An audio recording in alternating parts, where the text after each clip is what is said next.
Bienvenidos. Veo que tenemos hasta el momento un poco más de 50 participantes. En la mañana tuvimos un poco más de 70 participantes, así que Latinoamérica está muy activo apoyando el proceso de consulta pública. Como todos sabrán, el panel de hoy o el webinar de hoy es la tercera fase. Nahuel nos va a guiar y también nos va a acompañar Miguel Tejada, y el resto del equipo vamos a estar en el background por cualquier pregunta que puedan tener. Recuerden, siempre voy a estar enviando recordatorios. Tenemos la fase 4 y la fase 5 que va a continuar este proceso de consulta entre mayo, que empezó, y continuará hasta julio. Así que los motivamos a seguir participando. Dicho todo lo anterior, paso la palabra a Nahuel para que comience la presentación del webinar. Y nuevamente, gracias a todos por participar, y por favor, hagan sus comentarios y sus inputs. Muchísimas gracias, Miguel, y bienvenidos a todos. Muchísimas gracias por participar y estar hoy presente. Como dice el título de este webinar, hoy vamos a estar hablando sobre los cambios al estándar de producción Bonsucro, en especial en referencia sobre los indicadores de derechos humanos y laborales. Esta es la primera versión de la norma versión 5, entonces estamos presentando los cambios buscando la retroalimentación de ustedes, las partes interesadas. Como estamos organizando una serie de webinars diferentes, como mencionó Miguel, y cada webinar tiene su diferente enfoque.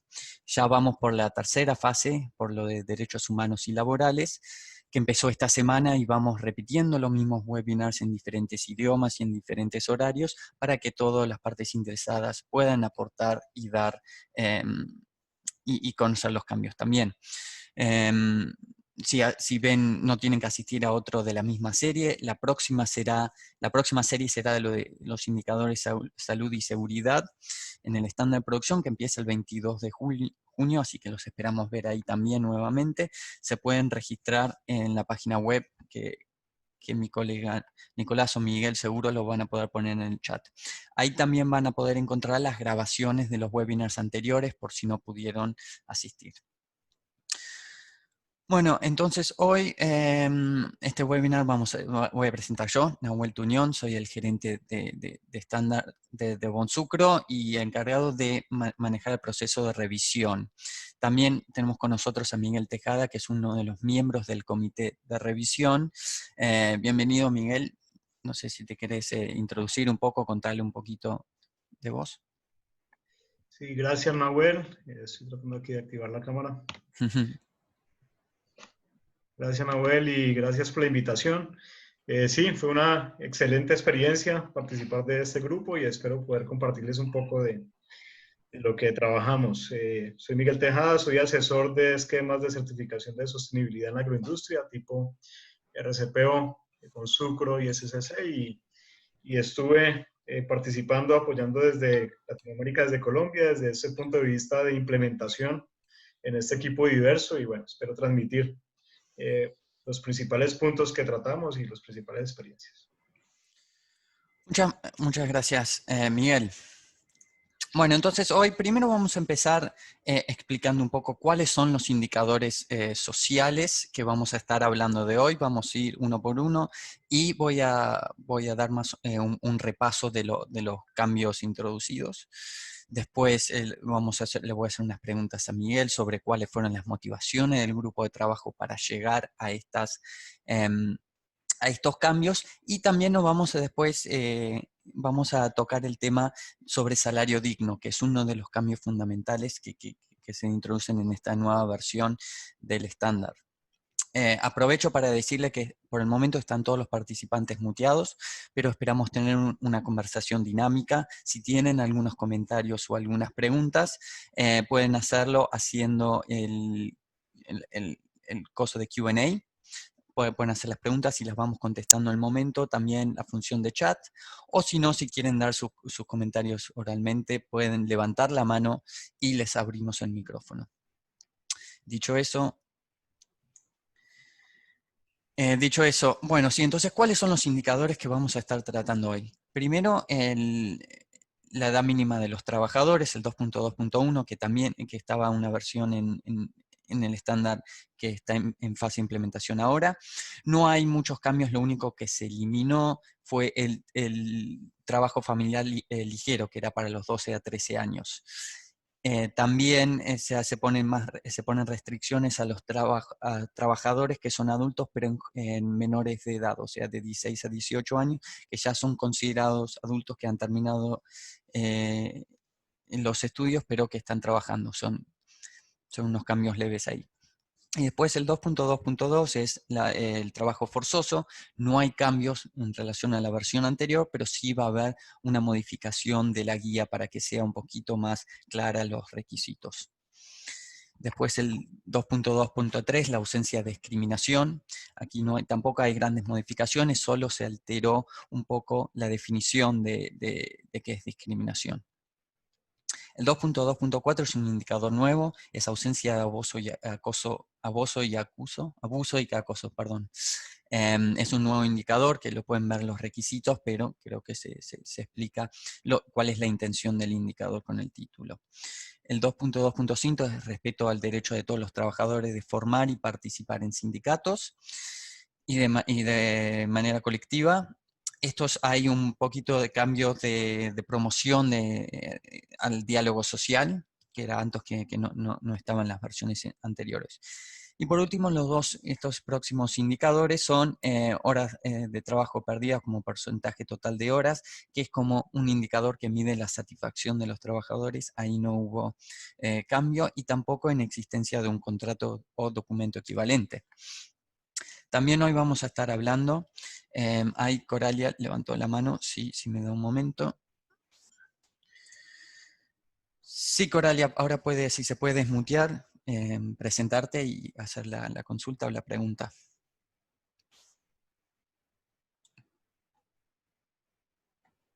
No. Bueno, no sé si fue un error lo de levantar la mano.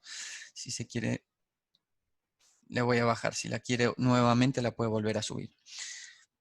Bueno, también el 2.3, el criterio 2.3 también trata sobre cómo se trata el tema de los sueldos. Por ejemplo, acá el salario mínimo a los trabajadores que se tiene que cumplir. Ese no hay ningún cambio en respecto a ese. Se introdujo un nuevo indicador que es el 2.3.2. Ahora sí, Coralia. Ahora sí, si se puede desmutear, Coralia. A ver si funciona.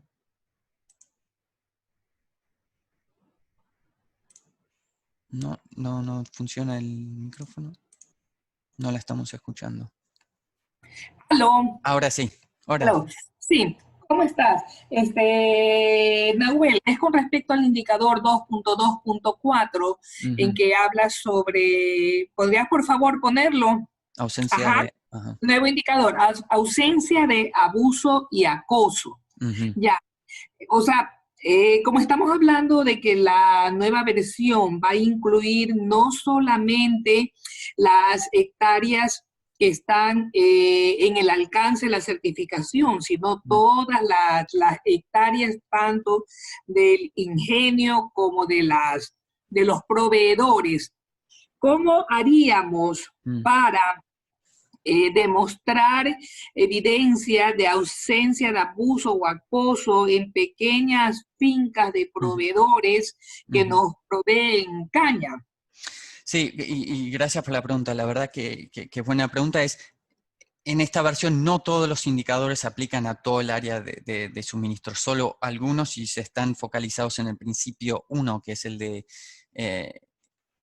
el sistema de gestión.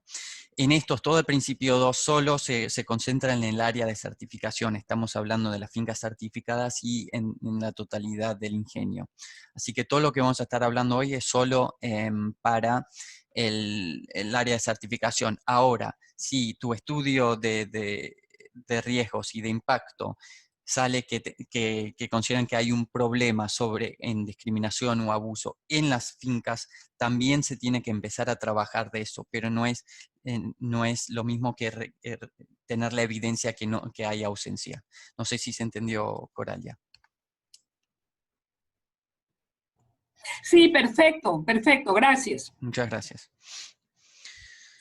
Bueno, entonces siguiendo el criterio 2.3, que es la proposición del salario mínimo, no hay cambios ahí. Ahora, el 2.3.2, el salario mínimo para trabajadores a destajos.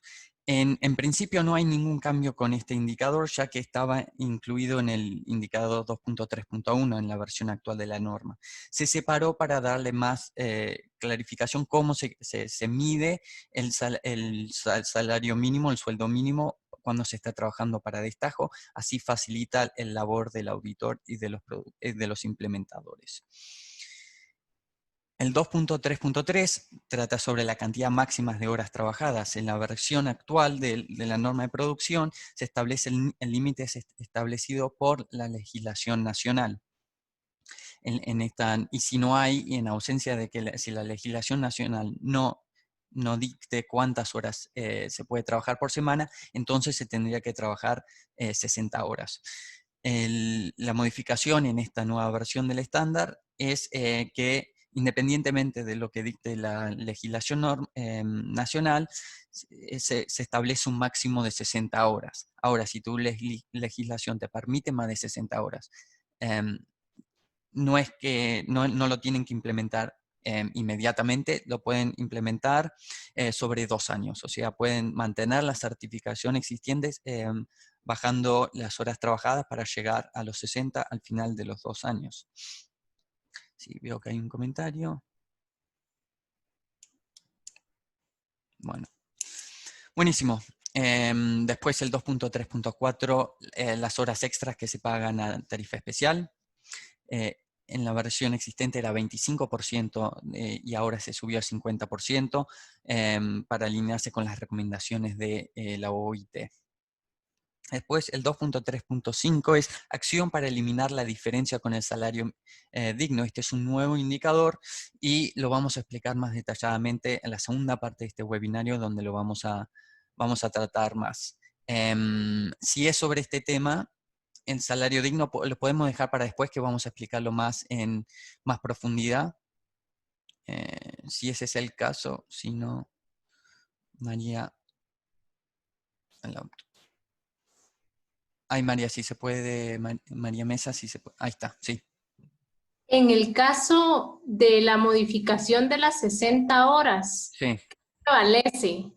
¿Prevalece la ley del país o prevalece lo que diga Bonsucro? Dando años de implementación, pero y en mi caso Guatemala posee un máximo de 72 horas laborales y un día de descanso, ¿qué prevalece? Sí. ¿A qué nos apegamos? Sí, siempre en las normas de Bonsucro hay que apegarse al cual es más estricto. Si la legislación nacional te deja, te establece menor a los 60 horas, o sea, por ejemplo, ponele 48 horas, se tiene que cumplir con la legislación. Pero si la legislación es mayor, te permite mayor a los 60, se tiene que cumplir con el indicador de Bonsucro, que es el de 60. Gracias. No, de nada. Ahí está Carlos González. Sí, Carlos, y ahora sí se puede desmutear. Sí, buenas tardes, Nahuel. ¿Me escuchan? Buenas tardes. Buenas tardes, sí. Sí, bueno, un gusto a todos. Mira, realmente las consultas mías son 2 en este momento. Los cambios que se están incorporando, ¿verdad?, en el estándar, ¿tienen un periodo de implementación o entran directamente en operación una vez que se publique el estándar? Esa es una. La segunda, en cuanto al tema de la cantidad máxima de horas trabajadas. Nosotros tenemos una inquietud en cuanto a la medición como tal de ese indicador. En el sentido siguiente, ¿verdad? Nosotros acá en Panamá, por el hecho de que las operaciones, el periodo de zafra, ¿verdad?, es bien corto, ¿verdad? Normalmente acá la gente tiene, digamos, el patrón histórico de trabajar full durante el periodo de zafra, ¿verdad? Y después, en el periodo interzafra normalmente buscan otras fuentes de generación de ingresos. Entonces, en el caso específico de la cantidad máxima de horas trabajadas, la medición en la calculadora es el promedio mensual de todo el año de la calculadora es el valor máximo de un periodo puntual de la zafra, o cómo están modificando o pretendiendo modificar la medición de ese indicador. Nicolás, no sé si quiere decir. Sí. No, puedo contestar. Traducir. No, se entendió. Se entendió, no era, la pregunta es que cómo se mide en la calculadora. Para asegurarme que lo dije bien, se toma el punto máximo. Se toma el punto máximo de horas trabajadas. No se estira durante el año. Por ejemplo, la mayor cantidad de horas trabajadas en una semana es lo que se tiene que poner en la calculadora. ¿Estoy correcto, Nicolás? Sí, es el máximo que se encuentra en las operaciones. Se tienen que mirar durante la temporada las horas trabajadas y encontrar las máximas que se ocurre. Y este máximo va a ser el número que va a entrar en la calculadora. Sí, no es un promedio. Perfecto. Muchísimas gracias, Carlos, por su pregunta. Perfecto, no, gracias a usted. Lower hand y disable from talking. Perfecto. Bueno, entonces los últimos, los criterios 2.4, que son el mecanismo de resolución de conflictos interno. Este mecanismo trata sobre los recursos internos, los trabajadores, etc. Y el 2.2.4 es el que hay que demostrar que el diálogo social mejore las condiciones laborales y las relaciones con los trabajadores. Bueno, perfecto. Entonces, ahora que tenemos el contexto de los cambios, Miguel, tenía a Cristina acá por la presentación anterior. Miguel, te quería hacer unas preguntas, ya que como forma parte del grupo de trabajo, si nos podías comentar un poquito qué recursos examinaron al momento de hacer modificar estos indicadores. Sí, ¿en qué se basaron? Sí, claro, mira.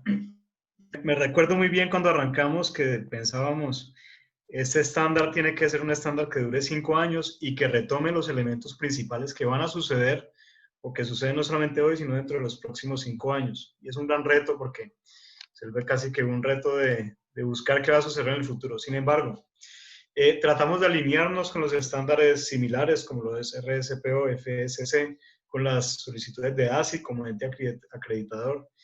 Buscamos también los principios guías de las Naciones Unidas, digamos que alinearnos con esos principios guías y directrices de la OCDE. También hay legislaciones nacionales hoy en día que están buscando unas debidas diligencias internacionales para las cadenas de suministro. Es algo que se viene muy fuerte para todas las cadenas de suministro, y ahí viene de pronto algo de la responsabilidad ampliada, ¿no? De cómo no solamente la persona, la entidad que está en la unidad de certificación, sino también cómo esa cadena de suministro está siendo cubierta de estos riesgos y alineándonos con estas legislaciones de estos países locales. Y también un contexto desafiante, ¿no? Creo que en medio tuvimos toda la situación de desastres naturales, las quemas en la Amazonía en su momento, y hoy el contexto del coronavirus también nos lleva a pensar que debemos adaptarnos a un mundo muy cambiante y de muchos, a veces, traumatismos, y que debemos irnos adaptando. Entonces creo que eso fue el ambiente y el panorama en el que tratamos de construir este nuevo estándar. Muchísimas gracias, Miguel, por eso. Y entonces, ¿podés resaltar alguna de estas tendencias y las últimas cuestiones y tendencias de derechos humanos que has visto generar importancia en estos últimos años, que no estaban por ahí tan bien abordadas en el estándar existente? Sí, claro, y yo aquí resalto más que todo el equipo que se construyó, es decir, un equipo muy diverso, de diferentes áreas, de áreas que venían de pronto de algunos de sindicatos, ONGs, productores, también auditores, y se lograron abordar desde todos los puntos de vista esos elementos. Entonces, por ejemplo, elementos de género, que el indicador tenía un criterio de no discriminación, pero no mucha claridad sobre cómo se implementaría en la práctica. Y hay un reconocimiento creciente, una idea de que la agroindustria perpetúa estas diferencias, ¿no? Entonces, tuvimos un grupo diverso y un reporte casi equilibrado en con mujeres, y abordamos muy bien esos temas de discriminación, embarazos de adolescentes, violencia doméstica, y creemos que en la medida en que las mujeres se involucren y se empoderen, vamos a tener mejores resultados, y se ha demostrado en estos temas de género. También aspectos de diálogo social, no solamente, digamos, la participación activa de los trabajadores en los procesos, la participación activa de los trabajadores en las decisiones y que permitan equilibrar estas asimetrías entre una empresa y unos actores locales. También trato de esto, tenerse actualizado y reflejarse en el estándar. Igualmente, bueno, todos los mecanismos de quejas, basado también en los principios guías de las Naciones Unidas, todo se incluyó también de forma más, se tiene más presente el término de consentimiento previo, libre e informado, ¿no? Que es una tendencia también de esos estándares, sobre todo en comunicaciones con comunidades indígenas. Y bueno, creo que se amplió también este tema de quejas para tener unos procesos más críticos y mejor llevados. Igualmente, había como un elemento en el ambiente sobre los campamentos y viviendas, sobre de pronto imágenes impactantes o identificaciones impactantes de ONGs sobre temas de campamentos, y aquí hubo discusiones muy amplias sobre cómo llevar esto a la responsabilidad extendida, ¿no? Cómo hacer que estas situaciones de viviendas de trabajadores no solamente fuera cubierta o bien llevada a través de las empresas certificadas, sino también de la base de suministro. Algo muy complejo y que hemos buscado también, de cierta forma, que las empresas, aunque sea, identifiquen esos riesgos de condiciones inhumanas de vivienda y se vayan cerrando, ya que es también un requisito hoy en día de estos nuevas acciones legales en los países y de las cadenas de suministro. Y finalmente, salarios, su impacto pues en salud y en desplazamiento de la fuerza laboral. Se tocó mucho los temas de temporalidad en ingresos. Creo que esos principalmente son los temas que se trató de abordar en este nuevo estándar. Muchas gracias, Miguel. Sí, fue una revisión bastante amplia, muchas discusiones dentro del grupo de trabajo, muchos grupos interesados. Tuvo muy buena experiencia estar de parte de adentro, ver todas esas conversaciones. Bueno, entonces la siguiente pregunta es, ¿por qué a mí como operador me tiene que importar esto? ¿En qué me impacta? ¿Cuáles son los riesgos que vienen a mí si no trabajo en estas cuestiones? Sí, mira, en estos días se está haciendo un análisis en una consultoría de lo que son los elementos materiales, desde contabilidad o finanzas de la industria o de las industrias agroindustriales. Y sin duda la vulneración de derechos humanos es algo que en mediano plazo puede afectar la viabilidad de una empresa económica.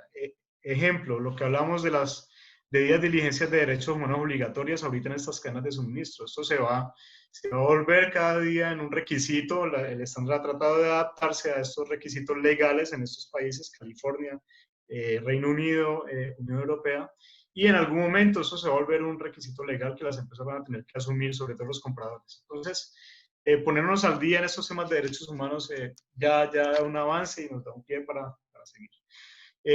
Problemas en el suministro, digamos que las empresas carecen de supervisión, sobre todo sobre la cadena de suministro, no pueden prepararse para choques en dichas cadenas de suministro, y esto permite adaptarse también. Riesgos de aceptación de la comunidad.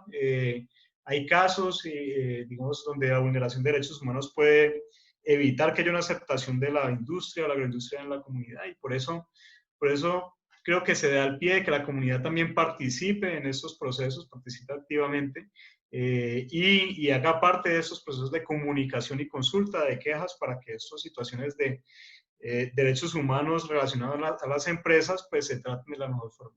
Finalmente, y creo que es un tema que no se puede dejar fuera del radar, y es accesos a financiamiento. Cada día más los financiadores de impacto, las finanzas de impacto están teniendo en cuenta que las empresas no vulneran derechos humanos. Es muy riesgoso para una empresa que presta o que da un crédito de impacto o un crédito a una gran empresa muy visible, que esta empresa además está expuesta en vulneración de derechos humanos. Esto es crítico y puede llegar a cortar estos préstamos o a restringir esos accesos a finanzas de impacto o a cualquier tipo de finanzas hoy en día que están teniendo en cuenta aspectos de sostenibilidad. Muchísimas gracias, Miguel. Bastantes temas ahí para cumplir cumplimiento legal, acceso a financiación, longevidad, bastante importante. Muchísimas gracias. Y ahora, sí, no sé si podés resumir un poco, ¿cuáles son las principales expectativas? ¿Cuáles son los grandes cambios, si los podés resumir, en el día a día que podemos esperar como operadores? Sí, claro, mira, esperamos que los operadores identifiquen en el estándar un mecanismo para garantizar a su grupo de interés el cumplimiento de los derechos humanos, un mecanismo que sea creíble y que ellos puedan presentar. Estamos hablando de un sistema, no estamos hablando de, digamos, recordemos que son esquemas voluntarios, pero digamos que esquemas que estructuran sistemas para lograr demostrar una debida diligencia y el cumplimiento de esos aspectos de derechos humanos. En estos temas de responsabilidad extendida, por ejemplo, tratamos de adaptarnos a la nueva tendencia de los estándares que ya son menos blanco y negro, sino tratando de hacerlos por etapas. Y en eso lo vemos en algunos cierres de brechas del 1 al 4 o en el estándar 5, que tenemos indicadores bastante retadores, pero que se pueden ir cumpliendo por etapas. Entonces, digamos que esperamos que los operadores entiendan este proceso y también esperamos, sobre todo en este momento, y en esta apertura de diálogo, una retroalimentación activa de los actores y muchos de los temas esperamos de ustedes una retroalimentación. Esperamos que ustedes devuelvan hacia nosotros. Por ejemplo, estos cierres de brechas en temas de salario digno. Salario digno es un tema que para mí, al inicio que lo empecé a tocar, era muy complejo. Yo era muy reticente a aceptar que las empresas tenían que pagar más de lo que exigían de pronto las condiciones legales nacionales. Sin embargo, cuando ahondamos en este tema, vemos que no pagar un salario digno incrementa los conflictos e incrementa situaciones laborales delicadas que pueden llevar a largo plazo a problemáticas graves. Entonces, es un tema a tocar en el caso por caso, creo que en la nivel va a ampliar, pero este tema sin duda es crítico y es clave que lo abordemos activamente y propositivamente. Muchas gracias, Miguel. Abro ahora para que si alguien tiene algunas preguntas para Miguel sobre alguno de los cambios en estos indicadores. No se pueden levantar la mano, sacar las preguntas. Si no, acá hay una primera pregunta escrita de María. ¿Se evalúa el impacto económico en el salario del colaborador por la reducción de horas laborales? No sé si Miguel querés contestar esta pregunta. Sí, mira, yo considero que a veces es una dinámica difícil de romper, ¿no? El salario, cuando la empresa está sobrepasada en horas extras, el trabajador está ganando más dinero, pero no hay quien pueda, digamos, discutir un incumplimiento legal y una situación de riesgo, sobre todo en la industria, ¿no? Cuando estamos en la industria, estamos trabajando 12 o más horas extra, horas diarias, estamos incurriendo en unos riesgos muy grandes para la salud y la seguridad de los trabajadores igualmente. Entonces creo que la discusión económica hay que abordarla de cierta forma. Puede ser un proceso a mediano plazo para llegar a desmontar de cierta forma esta dinámica perversa. Considero que esas horas extras pueden ser muy arriesgadas, sobre todo en operación industrial. Entonces es un tema que hay que abordar de cierta forma y tratarlo y acogerse a lo que la Organización Internacional del Trabajo además ha recomendado en este punto, que es las 60 horas semanales. Sí. Muy bien, muchas gracias. Miguel, acá hay un comentario de Duperli. En el tema salario digno va a existir una guía particular como la tienen otros estándares. Sí, ahora en la próxima sección vamos a hablar de salario digno y ahí vamos a repasar todas las cuestiones. Pero antes de llegar a eso queremos ver si hay algunas otras preguntas que por ahí tienen sobre la otra parte del principio 2 principalmente y los indicadores de derechos humanos y sociales. Ahora una de María, si el principio 1 es respeto a la ley, ¿por qué las modificaciones del estándar ignoran las leyes locales? Sería pertinente revisar los impactos económicos en el trabajador y en la empresa, sobre todo en la cadena de suministro. No sé si entendí bien la pregunta. No ignoramos las leyes locales, siempre todos los estándares están a base de cumplimiento legal. Lo que a veces se pide es que en algunos temas se abunden un esfuerzo mayor que lo que establece el estándar, pero si hay veces que el estándar está por debajo de lo que pide la ley nacional se tiene que cumplir con la ley nacional. No sé si eso contestó su pregunta. Bueno, no sé si hay otras preguntas. Alguien si quiere levantar la mano y hacerla en vivo también. Ah, Juan Carlos, sí, perdón. Ahora sí, Juan Carlos, si se puede desmutear.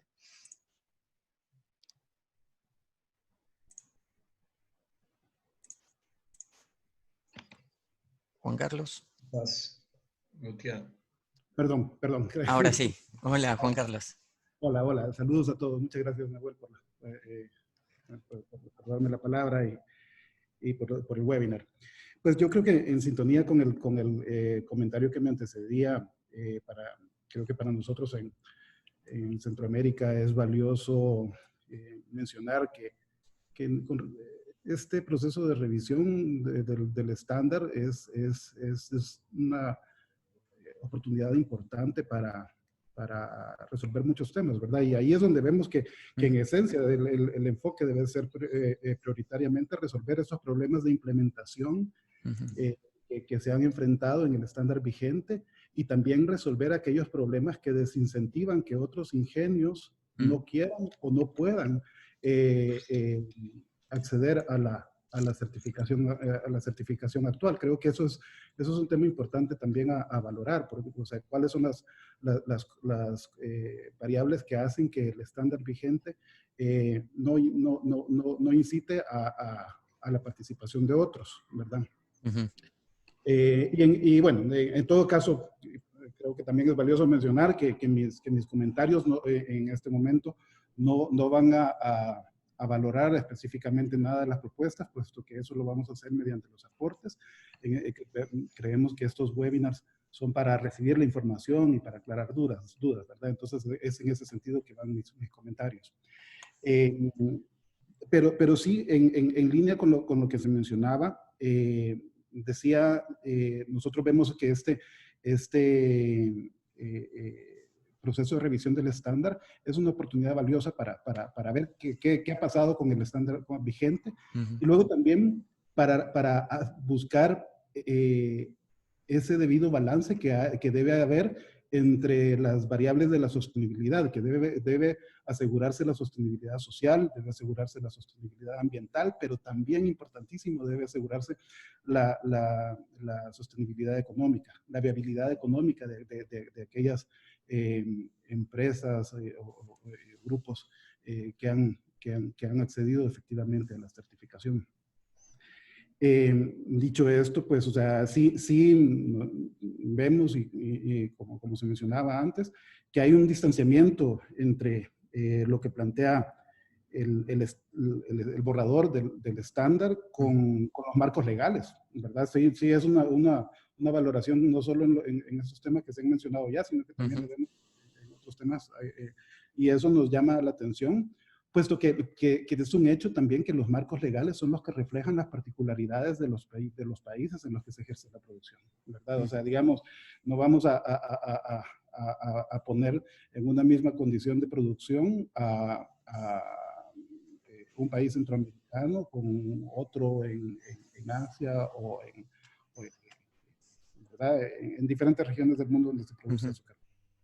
Entonces, es ahí donde justo el respeto a los marcos legales nos garantiza esa coherencia entre lo que se debe cumplir y con condiciones salariales, por ejemplo, con horarios, ¿verdad? La realidad del país, ¿verdad? O sea, que reflejan no solo digamos, el entendimiento, sino que la realidad productiva y económica del país, ¿verdad? Y eso está mencionado con lo que comentaba sobre la viabilidad económica que debe buscar el estándar. Y algo que también, y como último comentario, y también consulta es si al momento de revisar el estándar, están también valorando las condiciones en las que se desarrolla el comercio del azúcar. Todos tenemos claramente identificado que el azúcar es uno de los productos más distorsionados en materia de comercio. Hay países donde los subsidios a la exportación, si bien son prohibidos, continúan existiendo. Las ayudas internas son grandísimas y y hay otros países donde no existen tales condiciones de subsidios o ayudas a la exportación. Entonces, creo que ese es un elemento que deben tener muy presente, que las empresas deben competir en un mundo completamente distorsionado, ¿verdad? Donde claramente también existe esa intención de asegurar una sostenibilidad, pero que esa sostenibilidad debe ser balanceada y debe ser acorde y coherente con las realidades que tienes adentro de casa, ¿verdad? Entonces, creo que por ahí era la inquietud anterior, sí. También reflejaba mucho de lo que tenía en mente para comentar en este momento, ¿verdad? Así que agradezco la oportunidad de la palabra. Muchísimas gracias, Juan Carlos. Antes que le dé la palabra a Miguel, o no sé si el otro Miguel o Nicolás también quieren decir algo, pero quería decir sí, el complejo de escribir un estándar es complejo. Es un estándar global que aplica a todas las industrias, a todas las diferentes estilos de producción, etcétera, etcétera. Entonces tienen bastantes partes interesadas, tienen los compradores, tienen el financiamiento. Hay un grupo de intereses ahí y de esto se construye el primer borrador. Ahora, a partir de los comentarios recibidos ahora, se van a hacer las modificaciones a la segunda y la tercera versión. Segunda y tercera versión. Si hay partes que por ahí están disconformes o por ahí que no la han abordado correctamente, esos son los comentarios que estamos buscando. Creo que el grupo de trabajo hizo muy buen trabajo, ahora por ahí Miguel, en tratar de reflejar un poquito de todos estos intereses que vienen de las diferentes partes, no solo de diferentes países, pero diferentes grupos, y se abundó ahí viendo todos los últimos recursos, etcétera, pero sí, para eso existen las consultorías públicas, para tratar de fijar estos detalles. Sí, no sé si Miguel querías agregar algo. Sí, bueno, de pronto, sobre el tema de los que están por fuera, me parece que se tocó un tema muy importante, y es siempre, en el estándar o se trató el tema de no dejar por fuera a grupos de productores, sino esos grupos de productores iban a generar más impactos o peores impactos en el sector y peor imagen en el sector de lo que hacen los que están adentro. Entonces, creo que es un tema crítico y que se abordó constantemente. Sí, efectivamente, lo que decía Noel, condiciones legales diversas, diferentes. Mal que bien en América Latina tenemos alguna homogeneidad, pero con Asia o con África tenemos muchas condiciones muy diferentes, y es un reto llegar a ese estándar. Sin embargo, pues el hecho de que si la legislación local está más alta, esa es la que aplica. Si la legislación, si Bonsucro es el que tiene una exigencia más alta, pues ese es el que va a aplicar finalmente. Y lo otro, yo siempre, cuando trato o trabajo con la asesoría con empresas, digo, ustedes no son una empresa de certificación, no son una empresa de producción de certificaciones ni de documentos, son una empresa de producción de caña de azúcar, de etanol, pero de producción de azúcar y etanol certificado y sostenible. Es decir, hay que concentrarse, y para mí es muy crítico, y están abordados en los temas de pronto productivos, el tema de fertilización, productividad, eficiencias en planta, es uno de los pilares de las certificaciones de sostenibilidad. Sin estos pilares no hay sostenibilidad, no hay requisitos ambientales que se puedan cubrir, ni sociales que se puedan cubrir, efectivamente. No sé si Nicolás o Miguel quieran apoyar. Sí, acá el otro Miguel. Hola, Miguel Hernández ahora. Es repetir algo que dije en el webinar de la mañana, y creo que también vale la pena. Veo que tenemos todavía casi 70 participantes. Creció el número.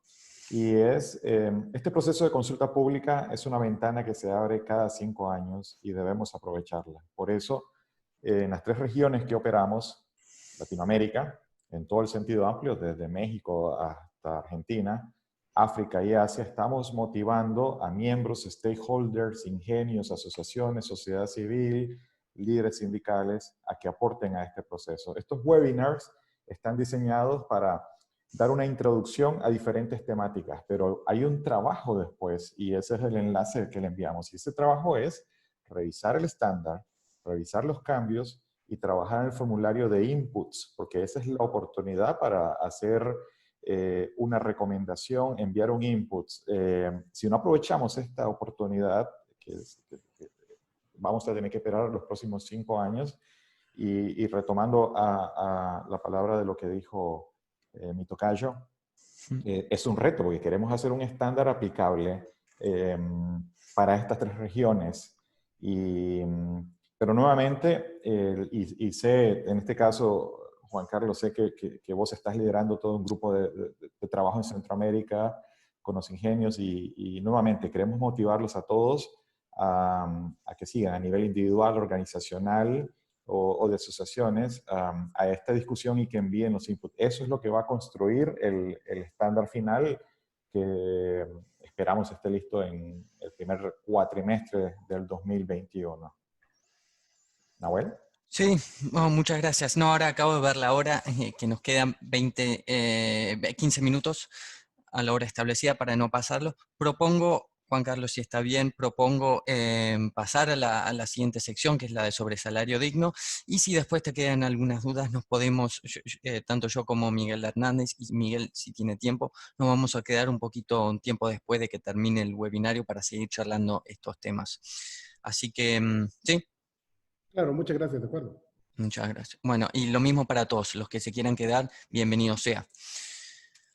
Bueno, entonces estuvimos hablando ahí un poquito de salario digno, que es uno de los cambios introducidos en la nueva versión, y como ahí también estaba reflejado en los comentarios, también puede ser un tema sensible también, y es un tema que, aunque está ganando bastante prominencia entre los estándares internacionalmente, todavía hay un poquito de confusión sobre qué es lo que es, cómo se mide, cómo se aplica. Entonces, primero les quería presentar porque el grupo de trabajo le pidió a Bonsucro que haga un informe, que lo hizo un consultor externo, sobre qué es el salario digno, cuáles son las diferentes metodologías para calcularlo, qué impactos positivos, negativos puede llegar a tener la implementación de un indicador como tal. Perdón, puedo introducir porque acabo de ver el mensaje de Gabriela, que supongo que es el colega de Gabriela. 2 años no es poco tiempo, a nosotros nos llevó más de 2, y no es un cambio nada simple. Sí, estoy de acuerdo, eso, especialmente de si hay algunos acuerdos, estamos hablando de horas extra, si hay algunos acuerdos ya preexistentes con algunos sindicatos, etcétera, que hay que cambiar esos convenios para poder cambiar las horas, estoy totalmente de acuerdo, y eso es un comentario típico que nos dice, mira, que no es muy valioso hacer, 2 años por ahí nos parece muy poco, pero 5 años sí, o 4 años o 3 años. Ese tipo de comentarios sería muy útil y muy valioso. Cómo tratar de resolver el problema, también dando, viste, esto no funciona, pero así funcionaría. Muchísimas gracias, Gabriela, o colega de Gabriela. Bueno, entonces he ido eso, entonces se estableció un trabajo. Gabriela, de nuevo, es el segundo webinar, está bien, perfecto. Estaba en el webinar que hicimos hace unas horas, por eso, perdón a todos. Entonces se hizo este estudio para explicar un poquito qué es el salario digno, las diferentes metodologías de cómo medirlo, y cuáles son las ventajas y desventajas que tiene cada modelo. Entonces, si empezamos diciendo qué es lo que se dice o que se mide el salario mínimo. La definición es una remuneración recibida por una semana laboral estándar por parte de un trabajador para que le permite cubrir sus necesidades básicas y un pequeño plus para algunas eventualidades. Esas necesidades básicas son alimentos, agua, vivienda, educación, atención médica, transporte y ropas. Entonces, ¿qué es lo que nos dice esta definición? Primero todo, que es algo local, porque cambia de lugar a lugar. No es algo estándar que se puede decir un número global, no es algo que tampoco se puede hacer ni nacional ni regional, tiene que ser muy medido a dónde se encuentra este trabajador, ya que el costo de vida y el costo de cubrir las necesidades básicas cambia. Bueno, y entonces a partir de esa definición, igual hay diferentes maneras de cómo medir esto. y entonces también lo que tratamos de hacer es una evaluación de que, perdón, estas son todas partes que sacamos del informe, estas imágenes, que el informe está en inglés, va a estar disponible en nuestra página web y se lo vamos a enviar al concluir la semana cuando mandamos el resumen de todos los webinarios, y lo van a poder ver. Lo recomiendo que se lo lean si pueden, porque es un reporte muy interesante que cubre muchos temas. Bueno, entonces, en el análisis de estas diferentes metodologías, se focalizó en dos cosas. Primero todo, ¿cuál es la credibilidad y la precisión de cada metodología? Acá estamos hablando de, ¿se puede adaptar localmente? ¿Qué tipo de información se usa? ¿Qué tan creíble es esa información? ¿Qué tan sofisticada es la metodología para hacer el cálculo? Y otras cosas que le dan la credibilidad de precisión. Pero también del otro lado hay que tener en cuenta que lo más creíble y lo más preciso también puede llegar a tener un costo más alto, tanto en llegar a ese número, hacer los estudios, y también puede ser un costo más elevado para la implementación. Por ahí hay que rehacer nuevamente estos benchmarks muy a menudo, entonces tampoco sirven. Entonces se reconoce que es un poquito una balanza, que hay que hacer un poco de compromiso de los dos lados. Hay que buscar lo más creíble posible, que también dé lugar a que sea aplicable y que no sea útil para todos. Bueno, entonces, ¿cuáles son estas metodologías que fueron evaluadas y qué es lo que resultó del estudio? Entonces, primero de todo, hay diferentes maneras de calcular qué es lo que es un salario digno. Primero, el sueldo mínimo legal. Como mencionó Juan Carlos, es como lo dictan las leyes nacionales, y algunos de los países, la mayoría de los países establecen este número mínimo fijando primero la canasta de precios, etcétera, hacen como un propio. Está bien, después este es un número que es en muchos casos global, que le aplica a todo el país por igual, que no necesariamente los mismos costos de vida, o en algunos casos es sectorial, etcétera, etcétera. También hay algunos países que son mejores implementando estos sueldos mínimos, estableciendo estos sueldos mínimos que otros, entonces hay un poquito de variación. Entonces por eso no tuvo el resultado no dio tan positivo. Otra manera también de medirlas son con las líneas de pobreza. También muchos países o entes internacionales utilizan, diferentes cómo medir la pobreza. Se establece la pobreza, hay diferentes maneras de medir la pobreza. Pero si no, $2 al día es uno, por ejemplo, que es $2 al día. O si no, la línea nacional de cómo establece cada país el nivel de pobreza, que técnicamente es que una vez que está por abajo del nivel de pobreza no puede cubrir las necesidades básicas. Estas tampoco, por diferentes motivos, resultaron tan altos. Después hay algunas regionales, como Asian Floor Wage Alliance, que es más para los de Asia, y que al final nos deja con las 3 que salieron más altas. Veo que hay un montón de comentarios en el chat, los voy a dejar por un momento. Veo que nos dejan con 3 que son las más medidas. Wage Indicator Foundation, Anchor Methodology y el SA 8000, que se está usando ahora con la norma SMETA, que creo que la mayoría de ustedes deben estar familiares con esa. Estas 3 metodologías son bastante parecidas entre la una y la otra, y usan y se basan básicamente en lo mismo. En lo que se diferencia Wage Indicator es que, aunque usan la misma definición y la misma metodología de cálculo que el resto, es una forma de recopilar los datos mucho más fácil. Se hace a través de cuestionarios online, que tenés que llenar los precios básicos online, y por eso puedes establecer, y por eso dio un resultado más alto. Bueno, entonces también en el estudio pedimos que nos hagan un análisis rápido de cuál sería, cómo variarían los sueldos comparados con el mínimo, utilizando estas diferentes benchmarks. Primero de todo, antes que empezar a decir que esto es solo un escaneo muy rápido a base de la información que estaba aplicada públicamente. Me pasé las últimas 5 minutos hablando que tiene que ser muy local, que no puede ser algo nacional, y ahora estamos haciendo las comparaciones nacionales. que es un poco contraproducente, lo sé, pero era para tener un indicativo de cómo evolucionarían las cosas utilizando las diferentes metodologías. Acá vemos la escala salarial en Guatemala y en Tailandia para tener algunos contextos. Hay más hicimos de Brasil, Sudáfrica, Guatemala, India y Tailandia en el reporte que lo pueden encontrar online. Pero primero quería ahondar en tres cosas, principalmente. Hay una alta variabilidad entre las metodologías utilizadas.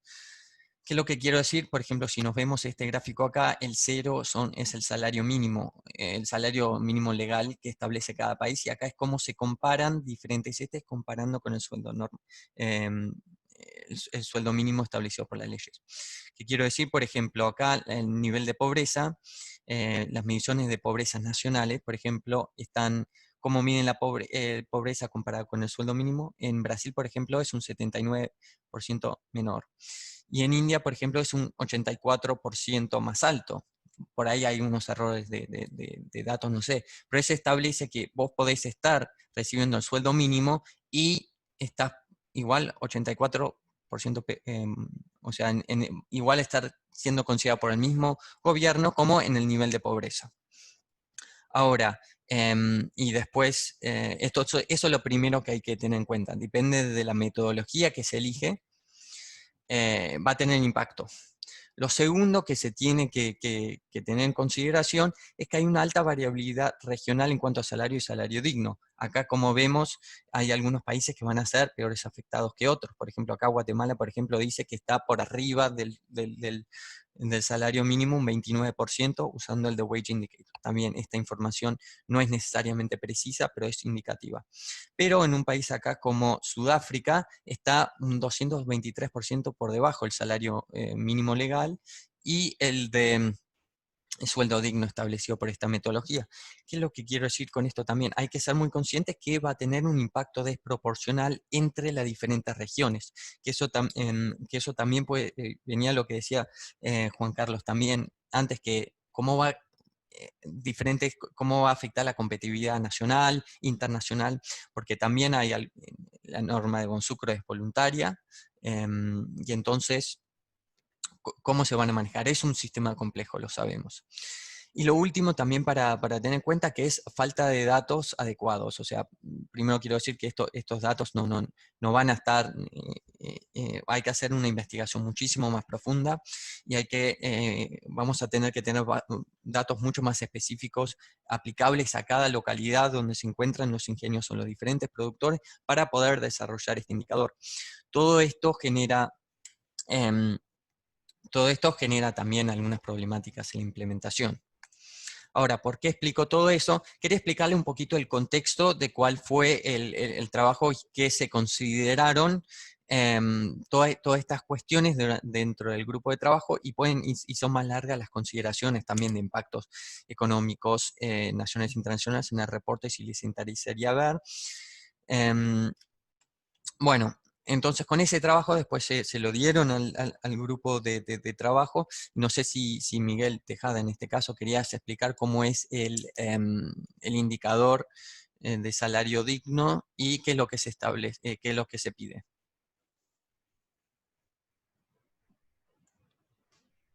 Bueno, entonces, sí. Sí, Miguel. Bueno, no, básicamente, pues lo que se busca es que a través de una guía, una metodología, que es lo que se está tratando de elucidar con los estudios que se han hecho, lograr identificar esta brecha entre el salario mínimo, salario pagado y salario digno. El salario digno incluye beneficios, incluye aspectos de pronto de alojamiento, pero lo que queremos es evitar espirales de pobreza o espirales de pagos que implican más pobreza, ya que el trabajador no va a poder llevar a sus hijos a la escuela, no va a poder alimentarse de una forma adecuada. Entonces, si no cubrimos esos mínimos, creo que estamos transfiriendo no desarrollo, sino transfiriendo condiciones de pobreza y de subdesarrollo. Y queremos que esto no pase. Como decíamos, es un indicador no crítico y que se va a cumplir digamos, cerrar la brecha del 10% cada 3 años, que es un objetivo ambicioso y realista, y eso esperamos. No sé si eso aclara en el proceso de transición. Nahuel, si podrías apoyar ahí. Sí. Perfecto. Entonces, con lo establecido, lo que está ahí, estoy muy consciente del tiempo y sé que no me quiero pasar. Lo que vamos a hacer, si tienen algunas preguntas, estaba leyendo el chat también, que hay unas preguntas, pero Nicolás estaba contestando. Si quieren hacer alguna última preguntas, y si no les molesta pasarse, yo me voy a, mantener después, yo me voy a quedar en línea, podemos seguir la conversación. No sé si... bueno, no veo preguntas. Algo de pronto para agregar sobre el salario digno, que siempre nos da temor, Nahuel, de pronto es, en el sector de caña de azúcar, digamos, de pronto el corte de caña tiene una gran cantidad de trabajadores que normalmente están por encima del salario digno. La parte industrial también, normalmente los trabajadores están por encima del salario digno. Entonces, digamos que esa brecha de personal que está con el salario mínimo, todos sabemos que no es el 100%. Y es en esa brecha en la que habría que trabajar específicamente. Sí. Y también es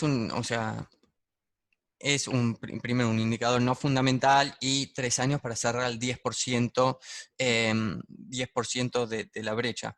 Ahora, esto es una propuesta, estamos abiertos a comentarios, o también, viste, no sé si ustedes ya tratan con el tema salario digno, qué definiciones usan, si es por ahí es un problema conocido con ustedes, o si les interesaría trabajar de otra manera, abro también hilo, comentarios, lo que sea.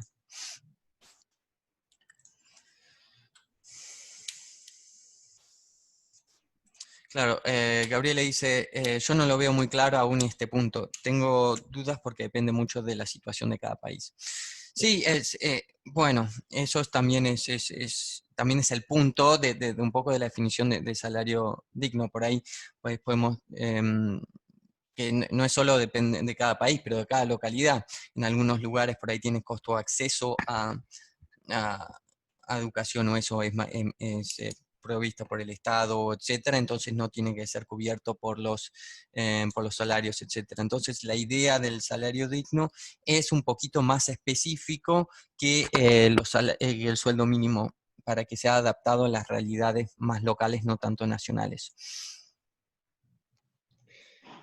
Sí, dos cosas. Digamos que el salario digno también se puede evaluar de forma regional, ¿no? Porque dentro de un mismo país pueden haber situaciones de precios diferentes de insumos o de alimentos, por ejemplo, en una zona y otra.